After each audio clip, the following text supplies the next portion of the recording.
ये कहानी है अनन्या और लबूबू डॉल की, जिसमें अनन्या एक बहुत ही सिंपल, शांत और मासूम सी लड़की थी। उसके बाल हमेशा दो चोटी में बंधे रहते थे, कपड़े हमेशा साफ सुथरे लेकिन पुराने, और चेहरे पर एक अजीब सी उदासी थी जिसे वो छुपाने की कोशिश तो बहुत करती थी मगर छुपा नहीं पाती थी। और वो गांव के बीचों बीच स्थित एक खिलौनों की छोटी सी दुकान में काम करती थी। दुकान का नाम था बच्चों का संसार। दुकान में गुड़िया, कार, टेढ़ी, लकड़ी के खिलौने सब कुछ था, लेकिन दुकान का मालिक बूढ़ा था। दुकान चलाने का असली काम अनन्या ही करती थी। उसके माता पिता की मौत कई साल पहले सड़क हादसे में हो गई थी। उसका छोटा भाई बीमारी से चला गया। अब दुनिया में वो अकेली थी। लेकिन एक दिन सुबह सुबह दुकान के बाहर एक छोटा ट्रक रुकता है। उसमें से 20 छोटे छोटे बॉक्स नीचे उतारे जाते हैं। दुकान का मालिक बोला, अनन्या, ये नए खिलौने आए हैं, इन्हें खोलकर दुकान में लगा दो। अनन्या ने बॉक्स खोला। अंदर एक अजीब तरह की गुड़िया थी। उसका चेहरा काला, आंखें लाल, दांत छोटे छोटे, बाल बिखरे हुए, जैसे कोई डरावनी कहानी की किरदार हो। जिसमें गुड़िया का नाम देखकर थोड़ा अजीब लगा।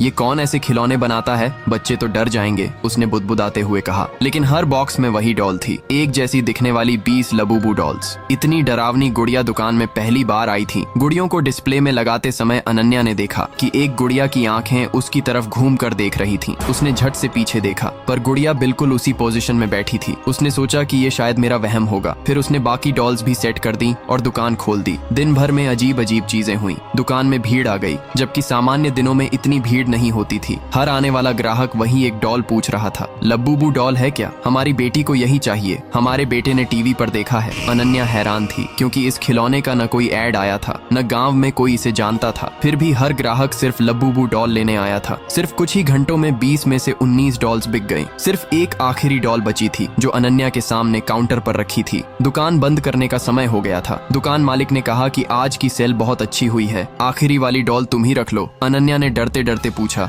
कि मैं? किस लिए? फिर दुकान वाला बोलता है कि खिलौना ही तो है, रख लो, घर में अकेली रहती हो ना, थोड़ा अच्छा लगेगा। अनन्या ने मना करना चाहा, लेकिन उसने सोचा कि ये बस एक खिलौना है, इसमें क्या बुरा हो सकता है। वो आखिरी डॉल एक पॉलिथीन में डालकर घर ले आई। रात को खाना खाकर अनन्या सोने गई। उसने डॉल को खिड़की के पास रख दिया था। लगभग 2 बजे उसे लगा कि कोई चीज जमीन पर गिरी है। वो उठी तो उसने पाया कि डॉल बिस्तर के पास बैठी थी। उसका दिल जोर जोर से धड़कने लगा। वो मन में सोचती है कि मैंने इसे खिड़की पर रखा था, लेकिन ये इधर कैसे आई? वो डरी, लेकिन उसने खुद को समझाया, शायद हवा चली होगी जिसकी वजह से गिरी होगी। लेकिन उसको कहाँ पता था कि ये गिरी नहीं थी बल्कि चली थी। अगली सुबह जब वह दुकान पहुंची तो गांव में हड़कंप मचा हुआ था। मालिक रो रहा था, लोग भीड़ लगाए खड़े थे। अनन्या घबराकर बोली, क्या हुआ? लेकिन भीड़ में किसी ने कहा कि वो शर्मा जी का बेटा, जिसने कल डॉल ली थी, वो आज सुबह अपने कमरे में मरा मिला। उसकी आंखें फटी हुई थी, गर्दन कटी हुई थी और कमरे के बीचों बीच रखी थी लबूबू डॉल। अनन्या का दिल रुक गया। लेकिन यही नहीं, बल्कि दिन भर में 6 घरों में से खबर आई जिन्होंने लबूबू डॉल ली थी, वहाँ कोई न कोई मरा मिला। हर लाश के पास बस एक सबूत था, लबूबू डॉल। गांव वालों ने कहा कि ये सब सुना हुआ था, पर आज सच लग रहा था कि लबूबू डॉल एक शापित गुड़िया है। अनन्या रात को घर आई। उसका पूरा शरीर कांप रहा था। उसने अपनी डॉल को देखा। डॉल अभी भी वहीं पड़ी थी, लेकिन इस बार उसके चेहरे पर एक हल्की सी मुस्कान थी। लाल आंखें पहले से ज्यादा चमक रही थीं। रात को उसे फिर आवाजें आईं, मुझे मत छोड़ना। कमरा ठंडा हो गया। दरवाजा खुद ब खुद बंद हो गया। अनन्या ने डॉल को उठाकर बाहर फेंकना चाहा, पर उसका हाथ जैसे लकवा मार गया हो। उसे लगा कोई उसकी गर्दन दबा रहा है। अचानक डॉल की आवाज आई, तू भी मरेगी बाकियों की तरह, जल्द ही।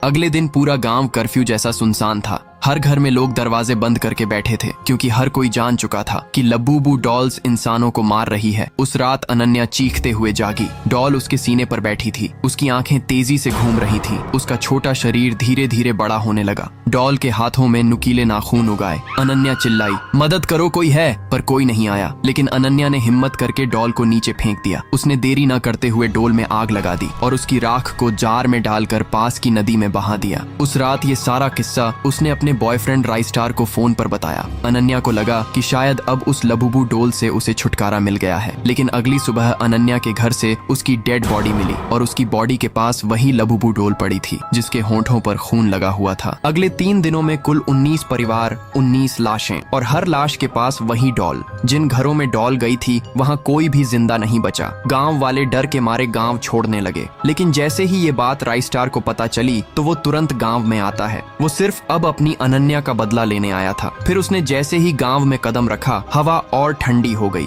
उसकी आंखें बंद हुईं। वो कुछ महसूस कर रहा था कि मैं उन्हें खत्म करने आया हूँ। रात गहरी थी। गांव में एक भी आदमी बाहर नहीं था। हर घर में दरवाजे बंद, लाइट बंद और लोग अपने बच्चों को चुप कराए बैठे थे। राइस्टार धीरे धीरे उस वीरान सड़क पर चल रहा था। चारों तरफ टूटी खिड़कियां, फटे दरवाजे और हर दूसरे घर पर खून के छींटे। गांव की हवा भारी थी, मानो मौत ने खुद यहाँ डेरा डाल रखा हो। फिर राइस्टार एक टूटी दुकान के सामने रुका। दरवाजा हिल रहा था। अंदर ठंडी हवा बह रही थी। ये वही दुकान थी जहाँ अनन्या काम करती थी। राइस्टार अंदर गया। फर्श पर खून सूख चुका था। डिस्प्ले शेल्फ टूटी हुई थी और डॉल्स के खाली बॉक्स इधर उधर फैले थे। अचानक एक ठंडी आवाज गूंजी, यहाँ मेरी मौत हुई थी।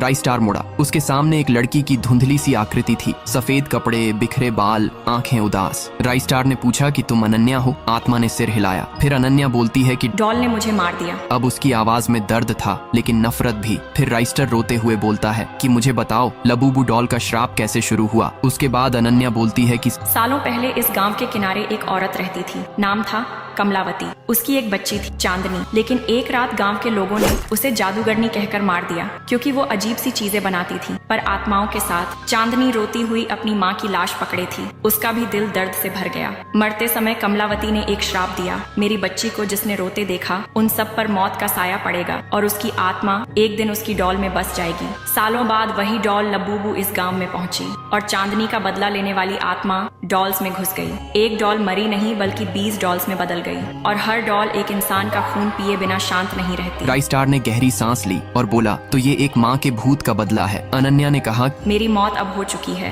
पर बाकी लोगों को बचाओ। डॉल्स आज रात बाहर निकलेगी। ये कहकर अनन्या गायब हो गई। फिर जैसे ही राइस्टार दुकान से बाहर निकला तो छोटे छोटे कदमों की आवाज सुनाई दी। एक डॉल अंधेरे से बाहर आई, लाल आंखें चमकती हुई, चेहरा विकृत, हाथ में नुकीला कांच का टुकड़ा। उसने बच्चों की तरह कर्कश आवाज में कहा, तू कौन है? क्यों आया है? राइस्टार बोला कि मैं तुम्हें मुक्त करने आया हूँ। डॉल चिल्लाई कि हमें मुक्ति नहीं चाहिए, हमें खून चाहिए। और वो बिजली की रफ्तार से उसकी तरफ कूदी। राइस्टार ने तेजी से नीला गोला बना लिया। डॉल उससे टकराई और धुएं में बदलकर पीछे जा गिरी, लेकिन कुछ सेकंड बाद फिर उठ गई। इस बार उसके साथ कोई और आवाज भी आई, हम सब यहाँ हैं। सारी डॉल्स बाहर आ गईं। 20 में से लगभग 17 डॉल्स अचानक चारों दिशाओं से निकली। कुछ छत पर, कुछ पेड़ों पर, कुछ सड़क पर, कुछ दीवारों पर चढ़ती हुई। उन सबकी आंखें एक साथ चमक रही थीं। पूरा गांव लाल रोशनी से भर गया। डॉल्स चीखने लगीं, आना, हमें मारना चाहता है ना? हम तुझे भी मार देंगे।